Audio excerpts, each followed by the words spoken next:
हालिया अमरीकी हमलों और फिर हम देख रहे हैं वो हमले तो जारी हैं, ईरान के जवाबी इक़दामात और फिर दोनों ममालिक के सख्त बयानात के बाद क्या खित्ता एक नई और तवील जंग के दिहाने पर खड़ा है या आपके ख्याल में अभी भी सफारतकारी की कोई गुंजाइश मौजूद है?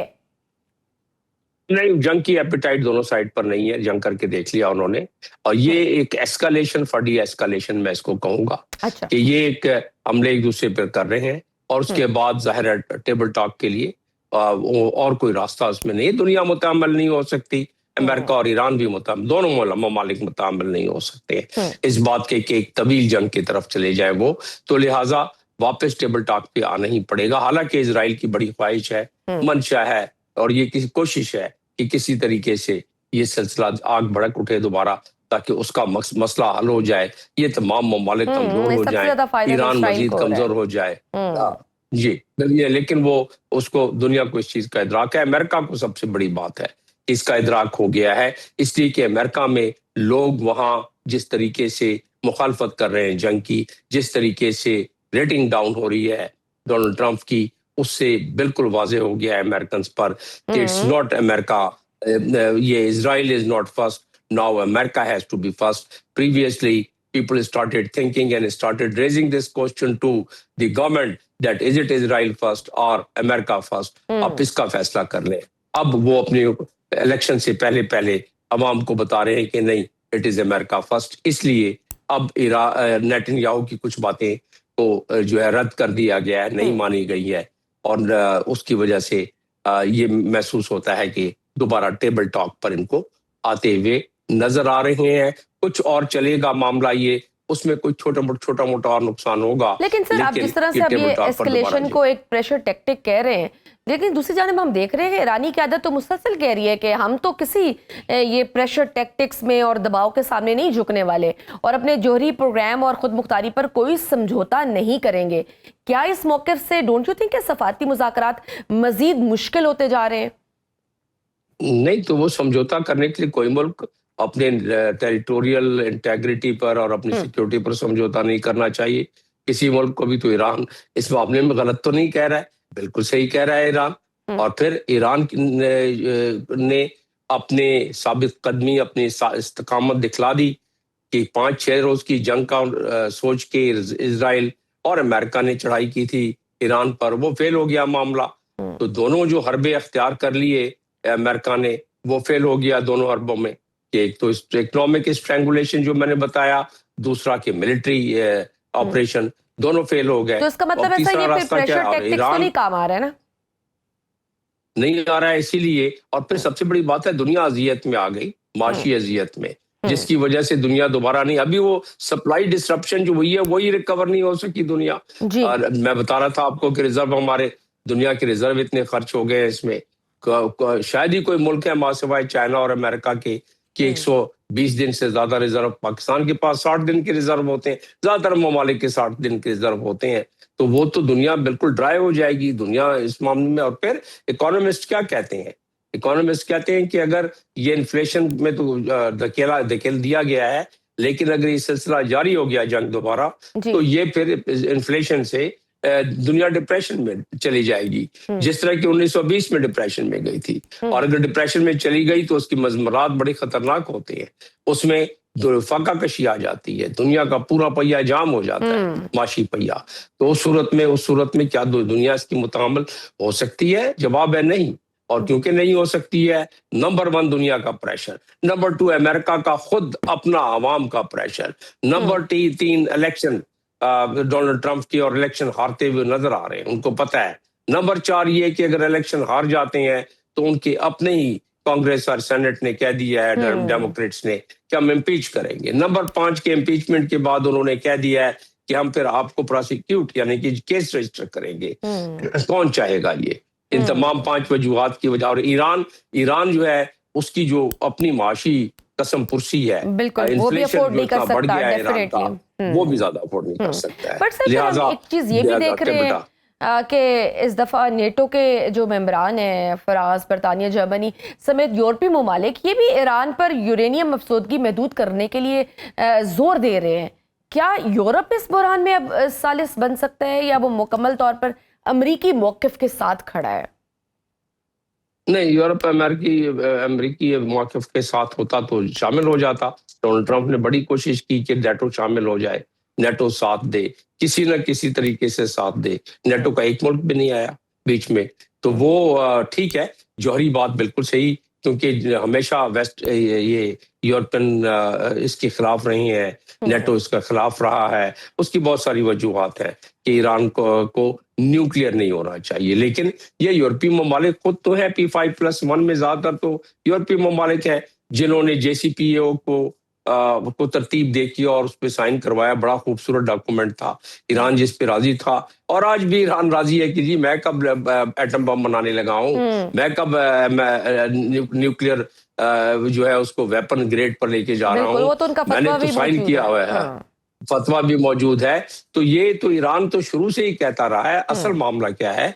ट्रस्ट लेवल, ट्रस्ट नहीं है अमेरिका का ईरान पर, ईरान का अमेरिका पर ट्रस्ट नहीं है, जिसकी वजह से ये सारे रेट्रिक चल रहे हैं। ये गाड़ी थोड़ी सी चल पड़ी ये इस्लामाबाद अकॉर्ड वाली, तो ये मामला ठीक होना शुरू हो जाएगा। जैसा कि मैंने बताया कि इस्लामाबाद अकॉर्ड का जो पैराग्राफ नंबर 12 है उसको लागू जब हो जाएगा, और उसके साथ साथ जो ज्वाइंट स्टेटमेंट में जो 3-4 कंपोनेंट उसके हैं, जब वो लागू हो जाएंगे, 3 कंपोनेंट मैंने कौन से कहे कि एक उसकी हाई लेवल कमेटी कायम, और उसमें जो है रिपोर्टिंग रेगुलरली जब वो होना शुरू हो जाएगी, कम्युनिकेशन लाइन बिटवीन पार्टीज। अभी अगर ये 3 जहाज को जो हिट किया ईरान ने, अगर उस वक्त उनके पास हॉटलाइन होता सेंटकॉम के साथ, तो बात उस वक्त क्लियर हो सकती थी। और फिर डीकन्फ्लिक्शन सेल अगर मौजूद होता तो बीच में आके बैठ जाता कि भाई आए मैं फैसला करते हैं, क्या वजह हो गई आपकी। लेकिन इनमें से कोई चीज नहीं थी जिसकी वजह से ये मसला रहा। अच्छा सर, इस सारे सिनेरियो में हम चाइना को भी डिस्कस करते हैं। चाइना ने खुद को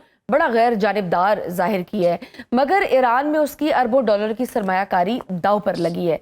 क्या बीजिंग खामोश तमाशाई रह सकता है अब इस सारी सिचुएशन में? देखिए, बीजिंग न पहले खामोश तमाशाई तो रहेगा, लेकिन सपोर्ट वो करता रहेगा। पहले भी सपोर्ट करता रहा है। क्या हम, या इवन रशिया, क्या ईरान इस काबिल हो सकता था कि वो F-35 जहाज को अमेरिका के गिराने? क्या इसके काबिल हो सकता था कि तल अवीव में ईंट से ईंट बजा दे, धुएं के बादल आ जाएं और बिल्डिंगें मस्मार हो जाएं, और दीमोना में जाके धुएं के बादल आ जाएं, बिल्डिंगें मस्मार हो जाएं, चीखें निकल जाएं इजराइल की? पहले कभी हुआ इजराइल जब से ये बना था? तो ये मिसाइल्स जो कि चीरते हुए निकल जाते हैं, इसको जो डिफेंस सिस्टम है, जो थॉट सिस्टम है और जो पैट्रियट सिस्टम है, उस पूरे एयर डिफेंस सिस्टम को चीरते हुए अगर वो निकल जाते हैं, तो कोई तो टेक्नोलॉजी होगी। वो टेक्नोलॉजी ईरान के पास कहाँ से आई? वो यकीनन इनडायरेक्ट रहा। सवाल कि अगर हम जैसे लोग या हम में से काफी लोग सोचते हैं कि क्या वजह है कि ईरान अभी तक नहीं आया मैदान में, या इसमें चाइना ईरान के लिए क्यों नहीं मैदान में आया, या रशिया क्यों नहीं आया? ये सोचना चाहिए कि ये जौहरी कुव्वत अगर खुल के एक दूसरे के सामने खड़े हो जाएं, फौजों के सामने खड़े हो जाएं, तो तीसरी जंग छिड़ जाए, तीसरी आलमी जंग छिड़ जाएगी। क्या दुनिया को पता नहीं है कि तीसरी आलमी जंग का मतलब दुनिया का फना होना है? तो लिहाजा ये आमने सामने नहीं आएंगे, ये वैसे एक दूसरे को सपोर्ट करते रहेंगे। ठीक। अच्छा सर, पाकिस्तान ने इब्तिदा से मुज़ाकरात और कशीदगी में कमी की हमायत भी की है। मौजूदा हालात में पाकिस्तान का सफारती किरदार किस हद तक मुअस्सर हो सकता है, खुसूसन जब माजी में भी इस्लामाबाद ने राब्ताकारी में किरदार अदा किया था? ऑफ कोर्स अभी जो हालात है, पाकिस्तान पहले ही माशी दबाव में है, महंगाई भी है, तवानाई के बहरान से भी दो चार है। तो अगर आने वाले दिनों में अमेरिका और ईरान के दरमियान कशीदगी मजीद बढ़ती है, तो ऑब्वियसली ये खत्ते के लिए भी अच्छी साबित नहीं होगी, और पाकिस्तान जैसे ममालिक के लिए भी ये फेवरेबल नहीं है।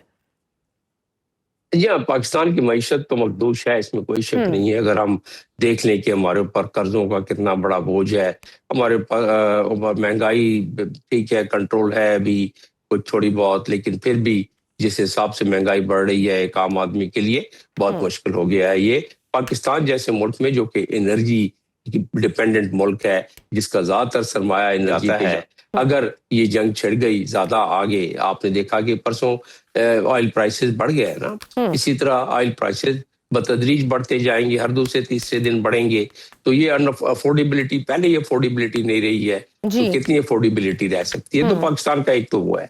रहा सवाल दूसरा मामला कि पाकिस्तान की इसमें डिप्लोमेसी इस MOU के मामले में और ईरान और अमेरिका के मामले, जाहिर है पाकिस्तान की डिप्लोमेसी के अलावा आज अजरबैजान के सरबराह ने कतर में क्या बात की। कतर में उन्होंने कहा कि पाकिस्तान के अलावा कोई और ऐसा मुल्क नहीं है जो इस मामले के लिए सफारतकारी कर सके, और पाकिस्तान ही एक ये अल्हम्दुलिल्लाह मैं समझता हूं कि हमारे लिए बड़ी अच्छी बात है, शान की बात है कि पाकिस्तान इस वक्त जिस हिसाब से चला है आगे अपने आप को लेके, तो पाकिस्तान ही एक चॉइस रह गया है दुनिया के लिए कि वो इसमें मेडिएशन करे और पाकिस्तान करे। पाकिस्तान को बहुत बड़ी एज है, एडवांटेज है ईरान के साथ, जो हमारी राह और रस्म है, जो हमारी कदरें मुश्तरक हैं, जो हमारी अकीदे मुश्तरक हैं, उसके लिहाज से हमारे उनसे न सिर्फ मुश्तरक के अलावा उसके अलावा हमारे जो उनके साथ रैंक्स एंड फाइल्स में पासदारान के साथ फील्ड मार्शल